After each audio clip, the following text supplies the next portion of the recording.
Friends, welcome to my channel. मैं माशाकर sir आपके लिए 11 CET के लिए सेकंड चैप्टर लेकर आया हूं और चैप्टर का नाम है मेटलर्जी। ठीक है बच्चों, जल्द से जल्द इस वीडियो को शुरू करने से पहले आप मेरे चैनल को सब्सक्राइब कीजिए, शेयर कीजिए, लाइक कीजिए और साथ ही साथ अपने फ्रेंड को उसका लिंक शेयर कीजिएगा। ठीक है, क्वेश्चन नंबर 1 की तरफ बढ़ते हैं। क्वेश्चन नंबर 1 देखिए, dash dash is a metal. ठीक है, तो 4 ऑप्शन है इसमें। ऑप्शन ए है Mg, बी है यस, सी है फास्फोरस और लास्ट है ब्रोमियम। इसका मतलब क्या है कि सल्फर, फास्फोरस और ब्रोमीन ये तीनों क्या है बच्चों, नॉन मेटल है। क्वेश्चन नंबर 1 क्या बोला मैंने, सल्फर, फास्फोरस और ब्रोमीन ये तीनों क्या है, नॉन मेटल है बच्चों, नॉन मेटल। और इसमें सही आंसर क्या हो गया फिर, Mg क्या है, ये मेटल है बच्चों। ये कौन सा मेटल है, अल्कलाइन अर्थ मेटल। कौन सा है ये, अल्कलाइन अर्थ मेटल। ठीक है, ध्यान में रखिएगा। क्वेश्चन नंबर 2 की ओर बढ़ते हैं। Question number 2, dash dash is non metal. इसमें से नॉन मेटल कौन सा है। ठीक है, Au, Hg और Cu ये तीनों आप जानते हैं बच्चों, ये तीनों क्या है, मेटल्स है बच्चों। ठीक है, ये मेटल्स है। इसका मतलब क्या हो गया, ब्रोमीन जो हो गया वो नॉन मेटल हो गया। क्या है ये, bromine is the non metal. Question number 3 की ओर बढ़ते बच्चों। Question number 3, dash dash is metalloid. Metalloid का मतलब आप जानते हैं, जो कि मेटल की प्रॉपर्टी शो करता है और साथ ही साथ नॉन मेटल की प्रॉपर्टी भी वो शो करता है। ठीक है, Al, ठीक है, Zn और मर्क्यूरी का मतलब Hg। ठीक है, ये तीनों जो है ना, यानी कि एल्यूमिनियम, जिंक और मर्क्यूरी ये तीनों क्या है, मेटल्स है बच्चों, ये तीनों है मेटल्स।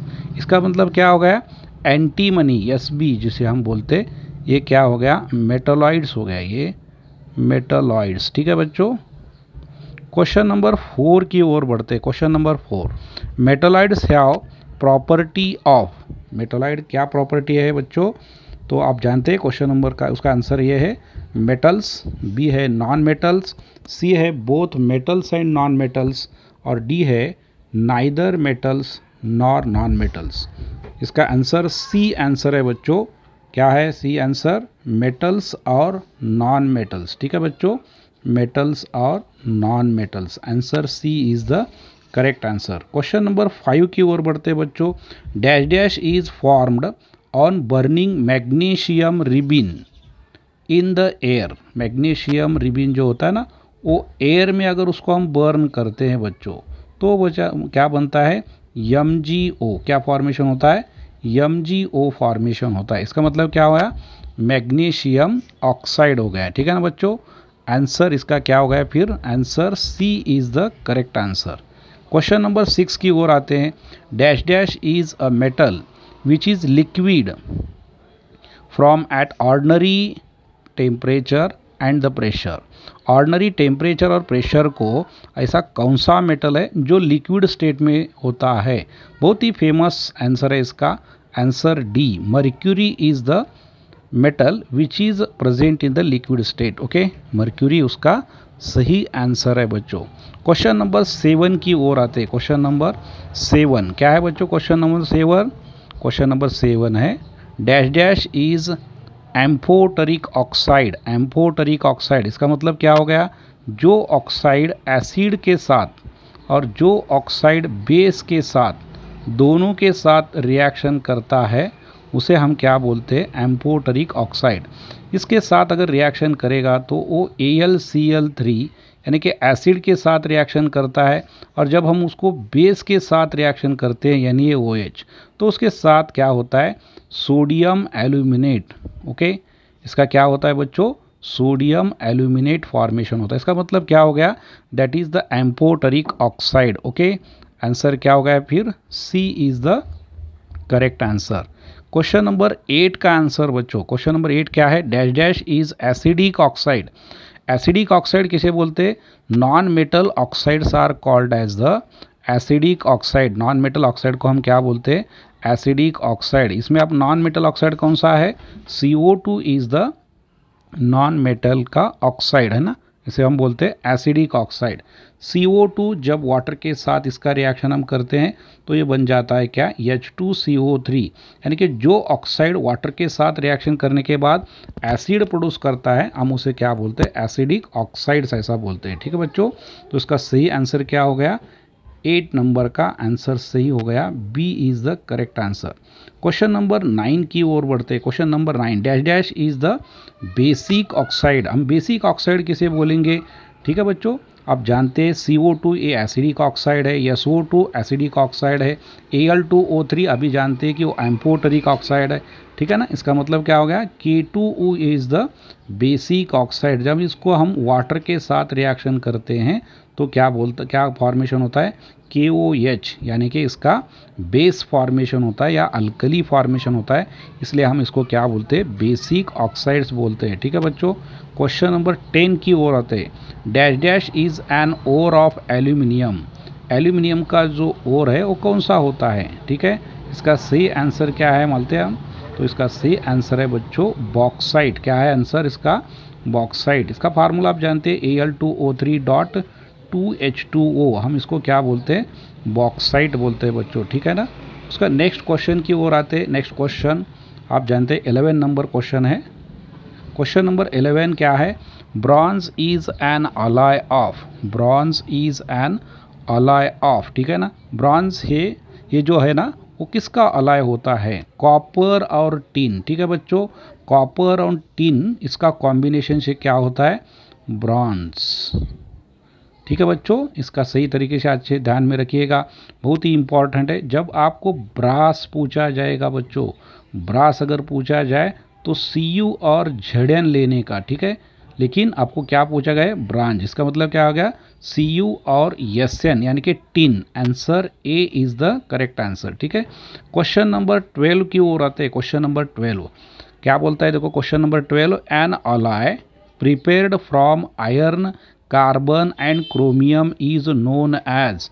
जो अलॉय किससे बनता है, Fe से, कार्बन से और साथ ही साथ क्रोमियम से। ठीक है ना, इसको हम क्या बोलते हैं मालूम है, स्टेनलेस स्टील बोलते हैं। क्या बोलते हैं इसको हम, स्टेनलेस स्टील। ठीक है बच्चों, इसका सही आंसर होता है स्टेनलेस स्टील। ठीक है बच्चों, इसका सही आंसर हो गया स्टेनलेस स्टील। क्वेश्चन नंबर 13 की ओर आते हैं। क्वेश्चन नंबर कौन सा आप, 13 क्या बोलते हैं क्वेश्चन नंबर 13 देखिएगा, dash dash is used as an anode during the electrolytic reduction of bauxite.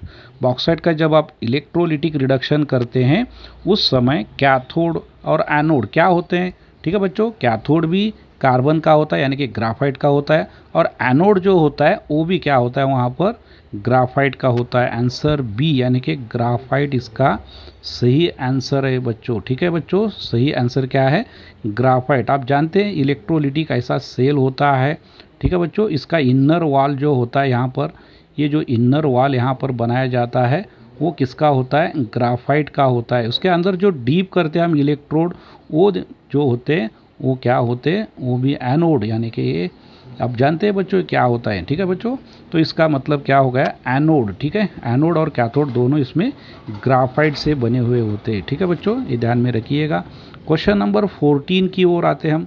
क्या है, silver gets corroded due to dash dash air. Silver जो होता है उसका करोजन किसकी वजह से होता है बच्चों, किसकी वजह से उसका करोजन होता है। ठीक है, तो इसका करोजन जो होता है H2S के साथ कॉम्बिनेशन जब होता है ना इसका, तो सिल्वर सल्फाइड का फॉर्मेशन होता है Ag2S। ठीक है ना, तो ये जो होता है उसको हम सिल्वर का करोजन बोलते हैं बच्चों।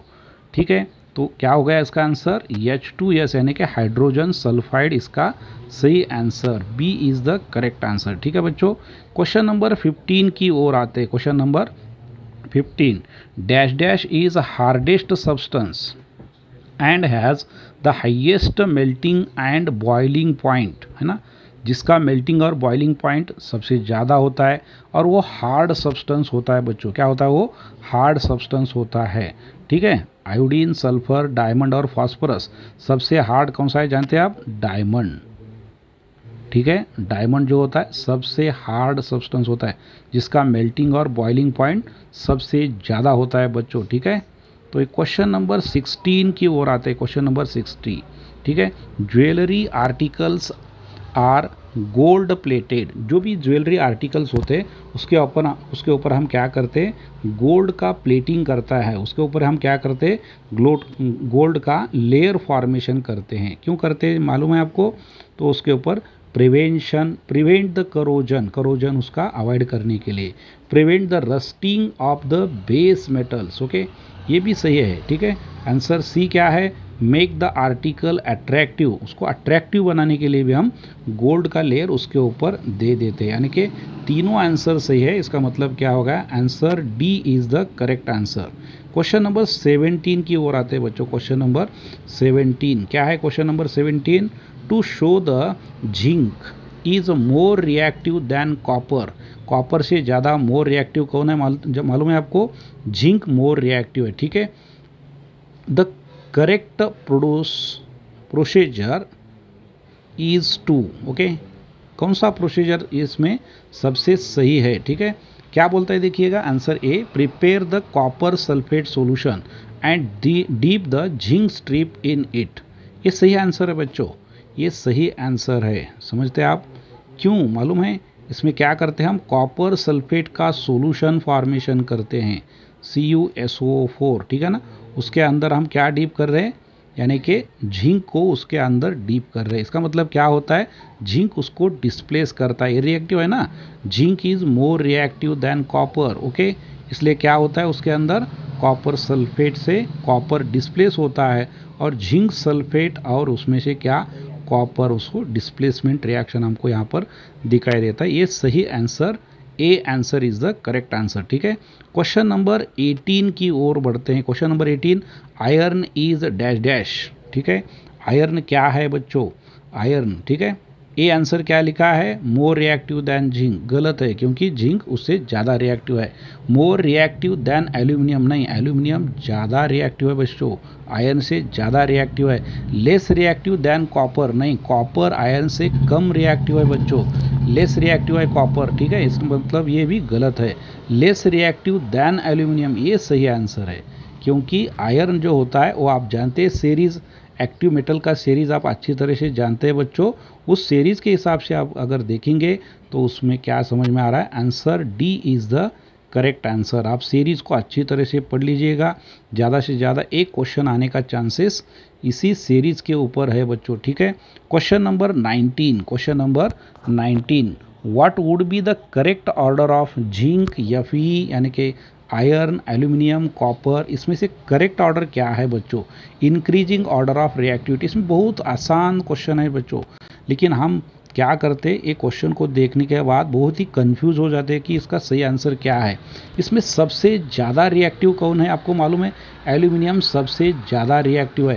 बोलो कि जब सबसे आखिर में कहाँ पर एल्यूमिनियम आ रहा है, इसका मतलब answer A is the correct answer, क्योंकि सबसे लास्ट में कौन सा आ रहा है, एल्यूमिनियम, आंसर ए में, इसका मतलब सबसे ज़्यादा रिएक्टिव एल्यूमिनियम है, ठीक है बच्चों, answer A is the correct answer. इसके लिए आप क्या कीजिएगा, मेटल का जो रिएक्टिविटी ऑर्डर का सीक्वेंस है वो अच्छी तरह से पढ़ लीजिएगा, ठीक है बच्चों। क्वेश्चन नंबर 20 की ओर आते हैं, क्वेश्चन नंबर 20 क्या है, 20, aluminium is extracted from its ore, कौन से ओर से हम एल्यूमिनियम को एक्सट्रैक्ट करते हैं, अभी आपने जाना है बॉक्साइट से उसको हम एक्सट्रैक्ट करते हैं, ठीक है बच्चों, बॉक्साइट से, इसका मतलब Al2O3 dot N times H2O, इसका सही आंसर है बच्चों, इसका सही आंसर है, ठीक है। क्वेश्चन नंबर 21 की ओर आते हैं, कौन सा, क्वेश्चन नंबर 21 क्या है, formation of dash dash on copper surface is called as patination of the copper, क्या कोटिंग करने के बाद हम उसको प्लेटिनेशन, ऐसा उसको वर्डिंग यूज़ कर सकते हैं बच्चों, ठीक है ना। इसका सही आंसर जानते हैं आप क्या है, कॉपर कार्बोनेट, क्या है वो, copper carbonate, answer B is the correct answer बच्चों, answer B is the correct answer. Question number हम 22 की ओर आते हैं, कौन सा, क्वेश्चन नंबर 22 की ओर हम बढ़ते हैं, ठीक है। Dash dash as an oxide which is soluble in sodium hydroxide. कौन सा ऑक्साइड है जो कि सोडियम हाइड्रोक्साइड में वो सॉल्युबल होता है। ठीक है बच्चों, कौन सा ऑक्साइड, जो जिंक ऑक्साइड होता है ना, वो किस में सॉल्युबल है बच्चों, NaOH के अंदर सॉल्युबल है, क्योंकि वो सोडियम जिंकेट नाम का एक कंपाउंड फॉर्मेशन करता है। क्या करता है, समझ में आया? सोडियम जिंकेट नाम का कंपाउंड फॉर्मेशन करता है बच्चों। ठीक है बच्चों, समझ में आ रहा है? क्वेश्चन नंबर 20 कितना हो गया ये? क्वेश्चन नंबर 22 है ना बच्चों। इसका सही आंसर डी हो गया। ठीक है, क्वेश्चन नंबर हम 23 की ओर बढ़ते हैं। क्या है? Dash dash prevents the rusting of iron. Rusting of iron को प्रिवेंट करने वाला कौन होता है? ठीक है बच्चों, तो रस्टिंग ऑफ आयरन जो होता है उसको प्रिवेंट करने वाला यानी कि जिंक होता है। Answer B. मालूम है क्यों? क्योंकि आयरन से ज़्यादा रिएक्टिव कौन है? आयरन, ये जो प्लेट होता है Fe का, है ना, जो हम घर के ऊपर टीन डालते हैं ना, वो आपको मालूम है आयरन का होता है। उसके ऊपर जो कोटिंग होता है, उसका कोटिंग जो होता है वो जिंक का कोटिंग होता है, क्योंकि जिंक आयरन से ज़्यादा रिएक्टिव है, इसलिए आयरन का वो क्या करता है? प्रोटेक्शन करता है। इस प्रोसेस को हम क्या बोलते हैं? गैल्वेनाइजेशन प्रोसेस बोलते हैं। ठीक है बच्चों, answer B is the correct answer. Question number हम 24 की ओर बढ़ते हैं। Dash dash is obtained by the reduction of its oxide by carbon. Dash dash is obtained by the reduction of its oxide by carbon. ठीक है बच्चों, इसका सही आंसर क्या है फिर? जिंक। ठीक है, इसका सही आंसर क्या है बच्चों? जिंक इसका सही आंसर है। क्वेश्चन नंबर 25 की ओर बढ़ते हैं। हम ज़्यादा से ज़्यादा क्वेश्चन कम से कम टाइम में आपको रिवीजन करके लेंगे और फिर उसका क्ल्यू के साथ। ठीक है, क्वेश्चन नंबर 25। ठीक है बच्चों, आप जल्द से जल्द मेरे चैनल को सब्सक्राइब कीजिएगा, क्योंकि आप अगला वीडियो जल्द से जल्द हम हमारे चैनल के ऊपर आप देख सकते हैं। ठीक है, question number 25। In the Wolfram method, the particles of gang are separated by dash dash separation method। Wolfram table जो मेथड होता है ना, आप जानते हैं वो टेबल, वुडन का जो टेबल होता है ना, इसके ऊपर स्ट्रिप्स होते हैं, उसके ऊपर हम क्या करते हैं? उसका ओवर एडिशन करके वाटर एडिशन करते हैं और उसको वहाँ से क्या करते हैं? सेपरेशन करते हैं बच्चों। ठीक है, इस मेथड में हम क्या करते हैं मालूम है? तो इस सेपरेशन में हम डी मेथड यानी कि ग्रेविटेशनल फोर्स की वजह से उसको सेपरेशन करते हैं। ग्रेविटी सेपरेशन टेक्निक है ना, जिसमें विल्फ्ले टेबल मेथड और हाइड्रोलिक क्लासीफायर मेथड, ये दोनों जो टेक्निक होते हैं उसको हम बोलते हैं ग्रेविटेशनल सेपरेशन मेथड। ठीक है ना बच्चों। उसके बाद क्वेश्चन नंबर 26 की ओर बढ़ते हैं। Which of the following process is carried out to avoid the formation of greenish layer on brass vessel due to corrosion. ठीक है ना, जो ग्रीन कोटिंग हम देखते हैं वो वेसल के ऊपर, तो किसकी वजह से होता है बच्चों? ठीक है ना, तो ये जो ग्रीन कोटिंग होता है उसे हम बोलते हैं क्या है? टाइनिंग। TINNING बच्चों। ठीक है ना, तो ये एक प्रोसेस है जिसकी वजह से वो ग्रीन कोटिंग किसके ऊपर होता है? ब्रास वेसल के ऊपर हमको दिखाई देते हैं। पुराने ज़माने के लोग इसको अच्छी तरह से जानते हैं बच्चों, ये प्रोसेस क्या होता है। ठीक है, क्वेश्चन नंबर 27। ठीक है, in electrolytic reduction of alumina, electrolytic reduction of alumina, graphite lining at the time of side tank acts as. जो साइड टैंक जो होता है ना, उसके ऊपर हम ग्राफाइट जो बनाते हैं ना, उसका कोटिंग अभी देखा था आपने, तो उसको क्या इलेक्ट्रोड बोल के हम इस्तेमाल करते हैं? ठीक है बच्चों, कौन सा इलेक्ट्रोड बोल के उसका इस्तेमाल हम करते हैं? तो उसका आंसर है कैथोड। कैथोड साइड जो होता है ग्राफाइट का, उसको हम कैथोड करते हैं, और जो डिपिंग करते हैं उसको हम एनोड्स बोलते हैं बच्चों। ठीक है ना, क्वेश्चन नंबर ए, इसका आंसर क्या होगा? ए आंसर होगा 27 का। क्वेश्चन नंबर 28 की ओर आते हैं। क्वेश्चन नंबर 28 क्या है? Zinc is used in the process of galvanisation of iron because, है ना, जिंक जो होता है वो गैल्वेनाइजेशन प्रोसेस जो होता है आयरन का, उसके अंदर हम इस्तेमाल करते हैं। तो उसका सही आंसर क्या होता है मालूम है बच्चों? इसका सही आंसर होता है it is more electropositive than iron. Iron से ज़्यादा इलेक्ट्रो पॉजिटिव कौन है? जिंक है, और उसका ऑक्सीडेशन आयरन से पहले होता है। इसका मतलब वो आयरन का ऑक्सीडेशन होने नहीं देता। इसके मतलब क्या हो गया, आयरन का प्रोटेक्शन उसके अंदर होता है। ठीक है बच्चों, इसका सही आंसर क्या हो गया, A is the correct answer. Question number 29, question number 29 क्या है, which one of the following method is called as, which one of the following method is called as, क्या बोलते हैं उसको, कलही बोलते हैं हम मराठी में जो बोलते हैं ना, कलही। ठीक है ना, तो ये पुराना प्रोसेस है, इसका आंसर ए है बच्चों, है ना। टाइनिंग जो प्रोसेस होता है ना, ब्रॉन्ज वेसल के ऊपर जो होता है ग्रीन कोटिंग होता है, इसकी वजह से उसके ऊपर हम क्या करते हैं, कलही करते हैं, जिसकी वजह से वो सल्फाइड लेयर उसके ऊपर फॉर्मेशन नहीं होता है बच्चों। ठीक है ना, उसके लिए नेक्स्ट है क्वेश्चन नंबर 30 बच्चों, क्वेश्चन नंबर 30, इन झिंक ब्लेंड, झिंक ब्लेंड जानते हैं बच्चों, झड़ एन यस, ये झिंक का क्या है, ओर है, ये झिंक का ओर है बच्चों। ठीक है ना, zinc occurs in the form of, कौन से फॉर्म में अपन को मिलता है ये, सल्फाइड फॉर्म, क्या आंसर है इसका, सल्फाइड फॉर्म, है ना, answer A is the correct answer. ठीक है,